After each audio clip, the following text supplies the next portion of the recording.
यार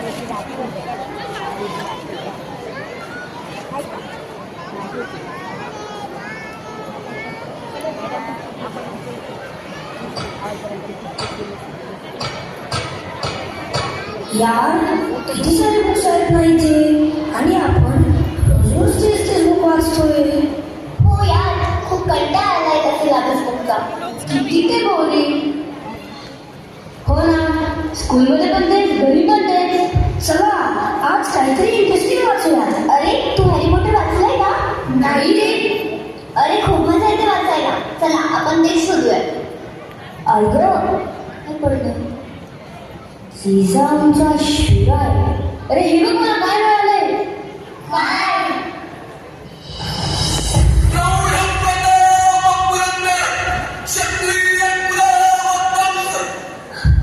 काय रे, काय झालं? अरे या पुस्तकातून आवाज येतोय. काय आवाज येतो? बघू. कारण हे राज्य व्हावे ही तो श्रींची इच्छा. हो रे, त्यातून तर आवाज येतोय. काय पण असं काही होतं का? देते माझ्याकडे. या मातेने आपला पुत्र गमावला तरी मिळालं तर, परंतु भ्याडपणे पडून जाऊन या मराठी मुलखाचा स्वाभिमान गमावता कामा नये.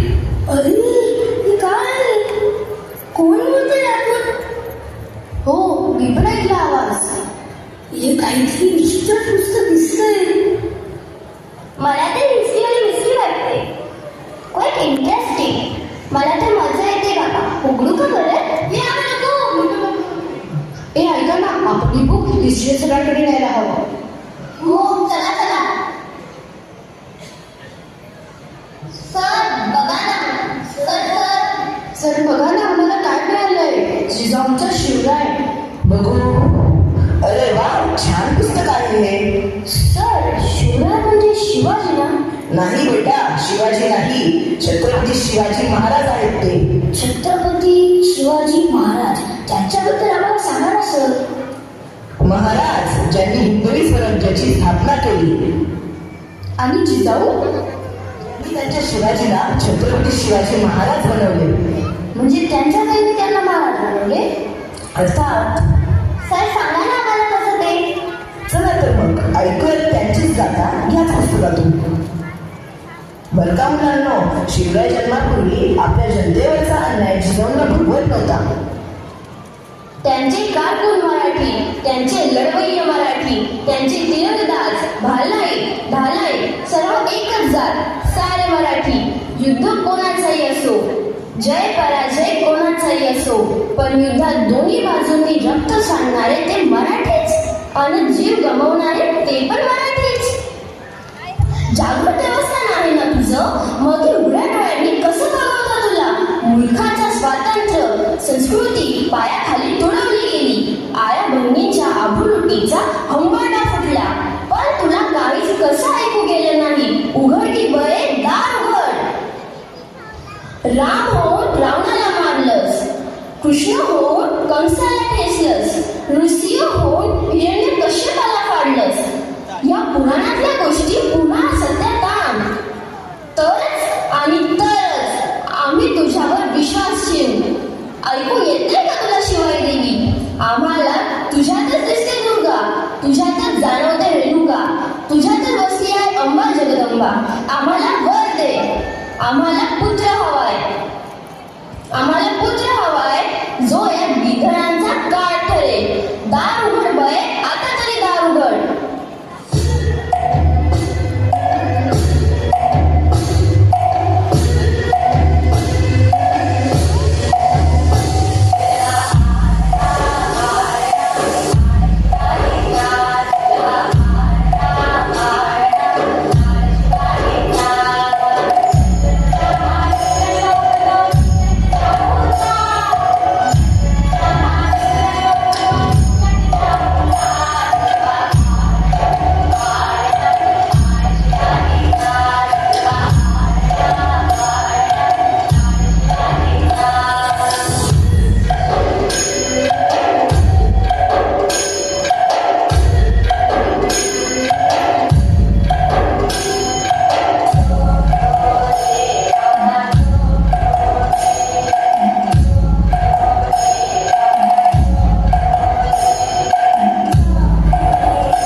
जिजाऊने दादाजी कोंडेवांच्या मदतीने शिंपा नगरीकडे घोडसवारी आणि तलवारबाजीचे प्रशिक्षण घेतले.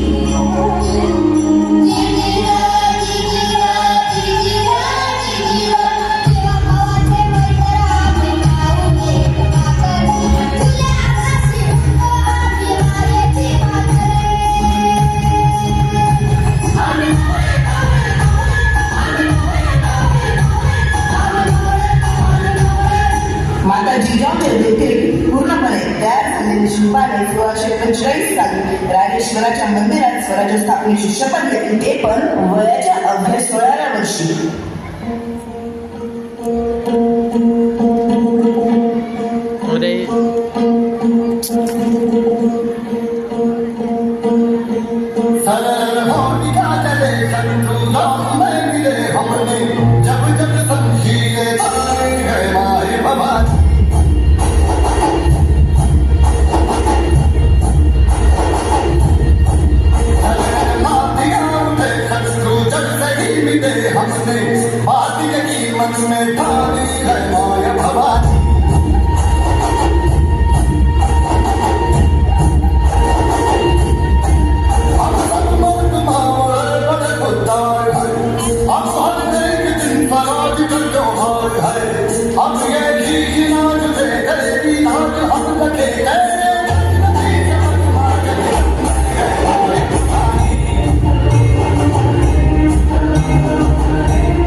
त्यांच्या शिकवणीची शिदोरी घेऊन महाराजांनी एकामागून एक अशा अनेक मुली फत्ते केल्या.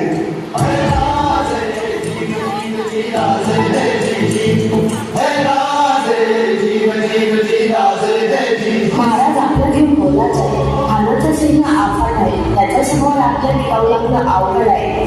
आपण काही दिवसासाठी कुठेतरी आमच्या स्थळी बोलूया. काय म्हणाला नाही का मासाहेब, आम्हाला आमच्या जीवाची दादांचा जीव मोलाचा आहे.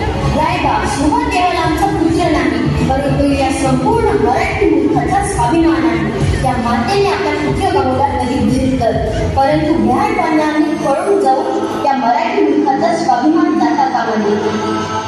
मासाहेब, आपला पुत्र व मराठी मुलकाचा स्वाभिमान हा विजय त्याला लावूनच परत येईल.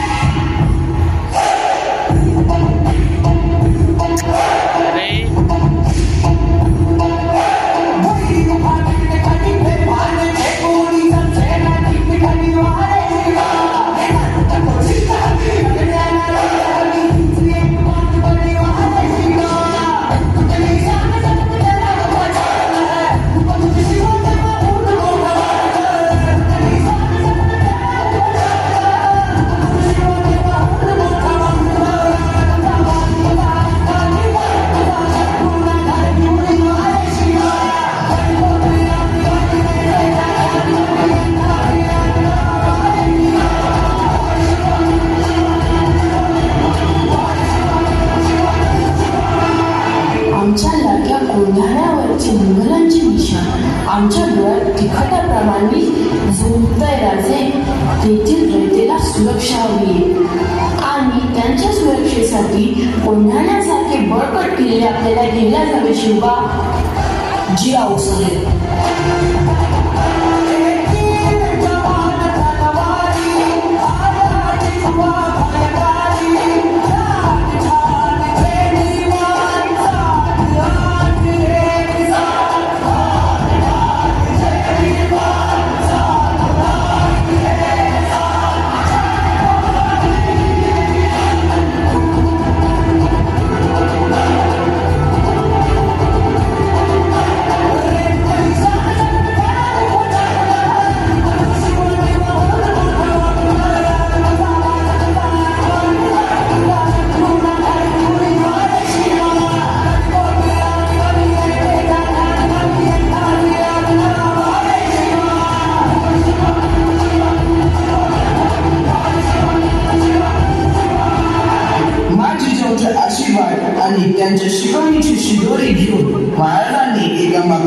अशा अनेक मुंबई फत्ते केल्या.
आणि मग आला तो दिवस ज्याची प्रतीक्षा माता जिजाऊसोबत प्रत्येकाने केली होती, शिवरायांचा राज्याभिषेक.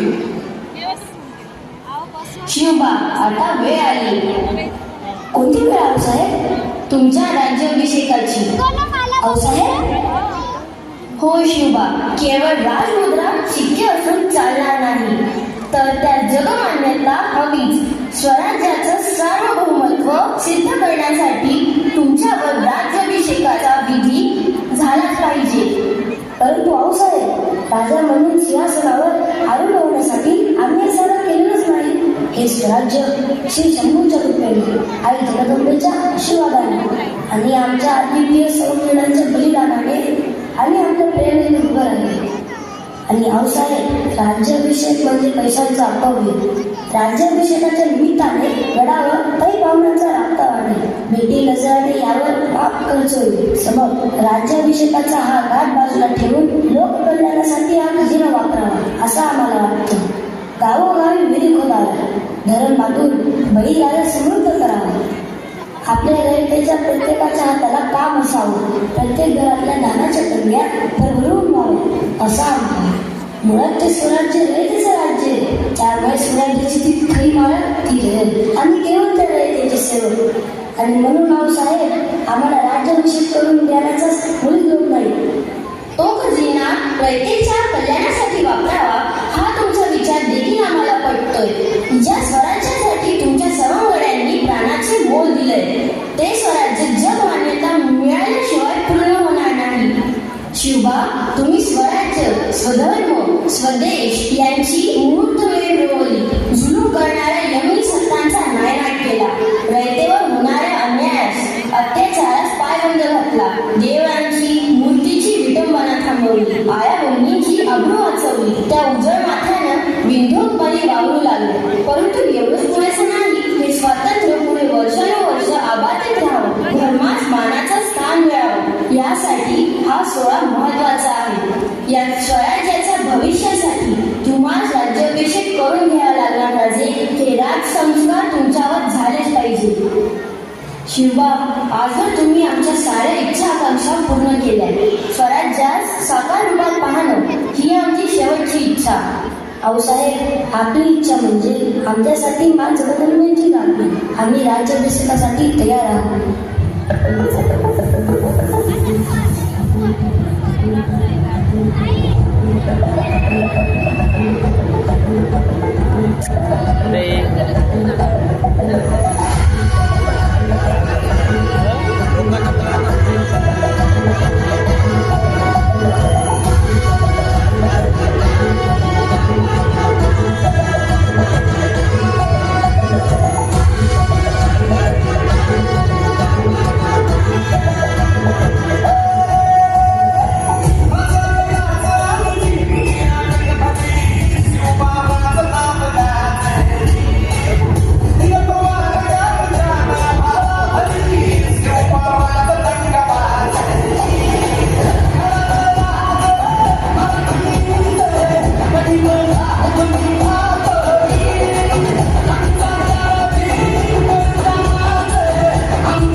आमच्या आऊसाहेबांच्या आज्ञेने आम्ही लोककल्याणासाठी त्रस्त आहोतच. परंतु या सुवर्णरत्नपुरी सिंहासनावर आरोहणापूर्वी या सिंहासनाचं स्वप्न ज्यांनी वर्षानुवर्ष उभार मारलं आणि ते सत्य उतरवण्यासाठी जीवाचं दान केलं. त्या स्वराज्य जयंतीला आमच्या आऊसाहेबांना वंदन करणं आम्ही आमचं कर्तव्य समजतो.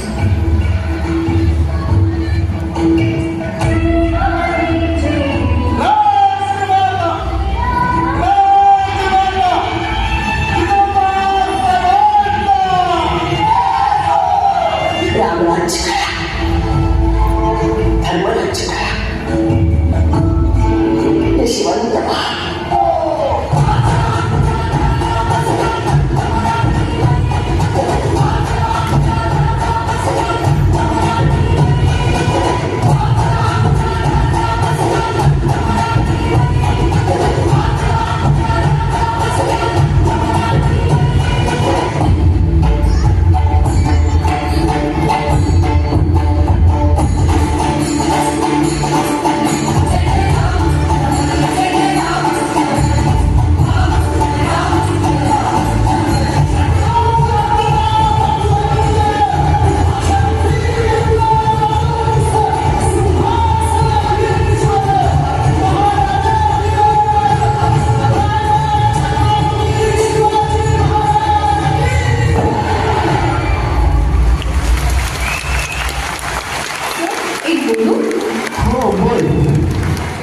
अशीच आमची आई असते, आम्ही शिवला झालो असतो.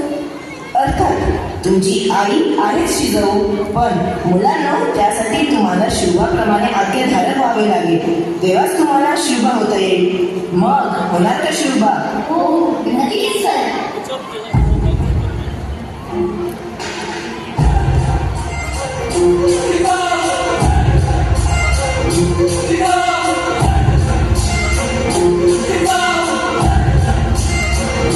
Viva!